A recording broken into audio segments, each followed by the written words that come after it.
তিনি আমাদেরকে ছেড়ে চলে গেছেন আজ। তবে তার যেই অবদান বাংলাদেশের জন্য, বাংলাদেশের গণতন্ত্রের জন্য, বাংলাদেশে আধিপত্যবাদ বিরোধী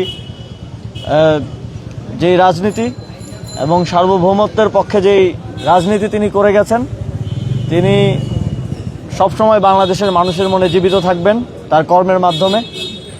এবং গণতান্ত্রিক উত্তরণের এই সময়ে আমরা তার অভিভাবকত্ব থেকে বঞ্চিত অনুভব করব।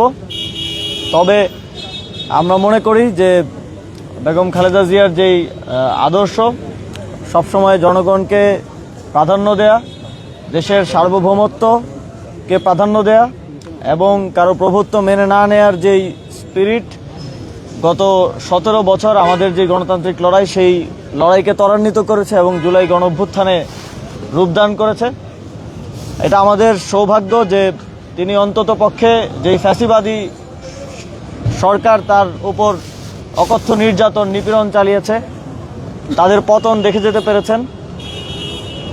আরও ভালো লাগতো যদি অন্তত তিনি বাংলাদেশের গণতান্ত্রিক রূপান্তরের সাক্ষী হতে পারতেন, একটা নতুন বাংলাদেশের সাক্ষী হতে পারতেন। তবে আজকে আমি এটাই প্রত্যাশা করব, এটাই আশা রাখবো সারা বাংলাদেশের মানুষের পক্ষ থেকে তার আত্মার মাগফিরাত কামনা করবেন। এবং আমরা প্রত্যাশা করি যে তিনি পরকালে উত্তম প্রতিদান পাবেন এবং বাংলাদেশ তার যে আদর্শ, সেই আদর্শকে ধারণ করে সামনের দিকে এগিয়ে যাবে। আচ্ছা ভাই, একটা বিষয় যে আপনার তরুণ এবং রাজনৈতিক কর্মী হিসেবে এই যে বাংলাদেশের প্রতিহিংসার রাজনীতি, কারণ উনি কিন্তু 18 সালে ওনাকে সাজা দেওয়া হয়েছিল, 18 থেকে এখন 26, 8 বছর কিন্তু উনি কার্যত রাজনীতি থেকে আপনার দূরেই ছিলেন।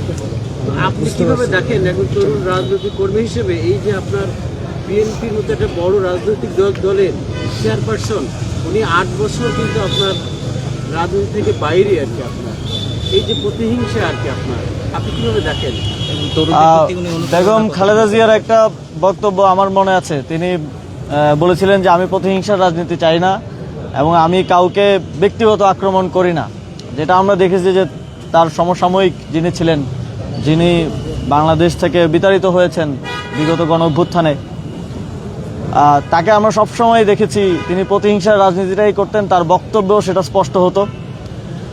তো তার বিরুদ্ধে, বিপক্ষে বা প্রতিদ্বন্দ্বী হিসেবে রাজনীতি করেও বেগম খালেদা জিয়া সবসময় প্রতিহিংসা থেকে, ব্যক্তি আক্রমণ থেকে নিজেকে দূরে রেখেছেন। কিন্তু তিনি প্রতিহিংসার শিকার হয়েছেন। তাকে জেলে রাখা হয়েছে এবং এক ধরনের ঘরকুনো করে রাখা হয়েছে, গৃহবন্দী করে রাখা হয়েছে, রাজনীতি থেকে দূরে রাখা হয়েছে। বাংলাদেশের মানুষের সাথে তার যে সংযোগ এবং মানুষের যে ভালোবাসা, সেখান থেকে তাকে বঞ্চিত করা হয়েছে। তবে আমরা প্রত্যাশা করি আগামীর বাংলাদেশে কখনো এরকম রাজনীতি ফিরে আসবে না।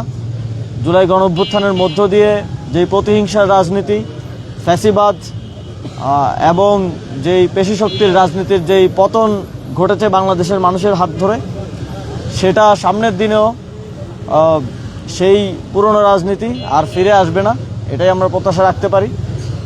এবং বেগম খালেদা জিয়াকে যেভাবে বাংলাদেশে প্রতিহিংসার কারণে প্রতিহিংসার শিকার হতে হয়েছে, সেটা আর কোনো রাজনীতিবিদকে ভবিষ্যতে হতে হবে না, এটাই আমাদের প্রত্যাশা থাকবে। তিনি সবসময় তারুণ্যের শক্তিকে প্রাধান্য দিতেন। আমরা দেখেছি 90-এর গণঅভ্যুত্থানের পরে গণঅভ্যুত্থানের নেতৃত্বকে যেই দলেরই হোক, যেই ছাত্র সংগঠনের হোক, তিনি সবাইকে আহ্বান জানিয়েছেন, সবাইকে নিয়ে সামনের দিনে রাজনীতি এগিয়ে নিয়েছেন। এখন আমরা বিএনপির যাদেরকে নেতৃবৃন্দকে দেখি, অনেকেই সেই গণঅভ্যুত্থানের সময়ের। তো তরুণদের প্রতি ওনার সবসময়, তরুণদেরকে তিনি রাজনীতিতে চেয়েছেন। এবার গণঅভ্যুত্থানের মধ্য দিয়ে তরুণদের মধ্যে রাজনীতির একটা সচেতনতা তৈরি হয়েছে এবং তরুণরা রাজনীতিতে আসছে।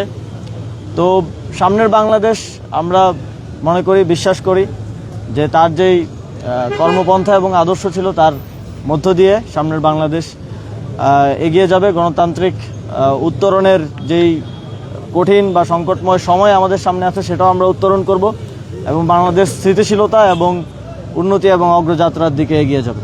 ধন্যবাদ।